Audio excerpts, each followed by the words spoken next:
The Resident Evil 3 story in 5 minutes. Let's go.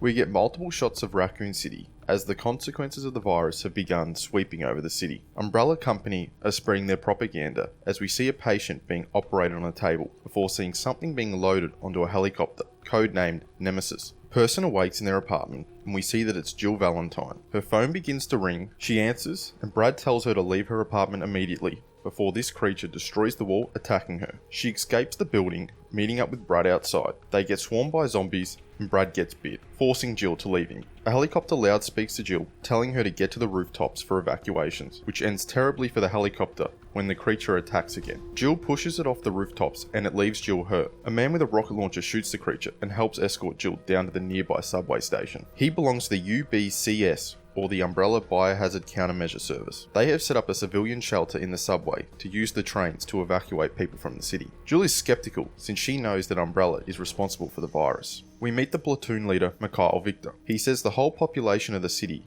is likely to end up dead or undead, and asks Jill's help to get the train system up and running so they can begin evacuating civilians. She agrees and heads up to the surface. We find another injured UBCS man who assures Jill he has not been bitten, and then another UBCS member enters the room and kills him immediately, telling Jill not to be soft and to value her own self-preservation above all else, much to her disgust. Jill reaches the power station and gets a parasite down the throat, but manages to cure it and get the power back online for the trains. The creature shows up again and chases Jill to the traffic control system. She manages to plot out a course for the trains that will be the most efficient and safe for the passengers before heading back to the subway. The creature breaks into the subway and Jill uses herself as bait to lead the creature away from the civilians. Even after running a marathon through the sewer system, the creature gets Jill on the other side before pulling out a giant flamethrower. Jill has no option but to run into a nearby construction zone and begins climbing to the top. After a boss fight, Jill shoots the creature's gas tank and causes it to explode, but falls off the building in the process. Some more fleeing ensures the creature is still not dead. In fact, he now has a rocket launcher, and he's back for round 3. The creature manages to blow Jill into the next street, but thankfully Carlos was able to stun the creature with a claymore before retreating back into the subway. Carlos says that he is on a separate mission and will not be getting on the train. We find out that that mission is to locate Nathaniel Bard. Jill gets onto the train,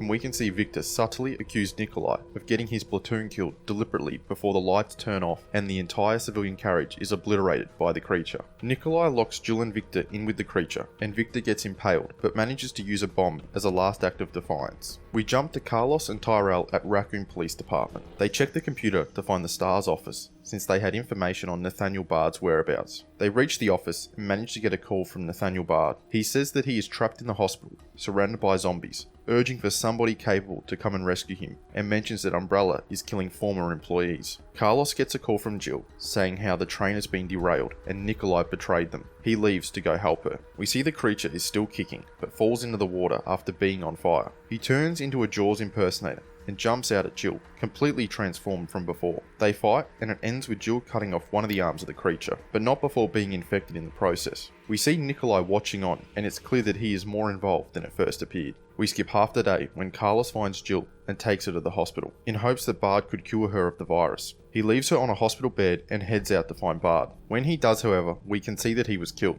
We find a message left before he died, saying how he had an antidote in his office, and the rest are stored downstairs. Carlos takes the one from the office and gives it to Jill. Tyrell shows up and shows Carlos that a missile strike will be launched on Raccoon City, killing everyone inside in just a few hours. Carlos decides to head underground to get more vaccines, to hopefully convince the government to not blow up the city. Jill wakes up a while later and Tyrell tells her about Carlos. She follows after him. In the underground lab, the creature shows up again and kills Tyrell before Jill locks the door on it. Jill manages to get a vaccine made before being attacked by the creature again. Nikolai shows up and takes the vaccine, telling Jill to fight the creature so he can get the combat data to sell. She manages to leave it in acid with the help of Carlos and chases down Nikolai. The creature attacks again, and this time with a giant anime gun, Jill is able to finally defeat it. Jill and Carlos fight Nikolai on the rooftops as we hear on loudspeakers that the missile has been launched. They get the best of Nikolai and leave the city via helicopter. We see Raccoon City bombed and Jill swears to make Umbrella pay. And that is the story of Resident Evil 3 in 5 minutes. We have a full breakdown video that goes into all the smaller details on the channel. If you think that would interest you, go check it out. Remember to like and subscribe for more in the future.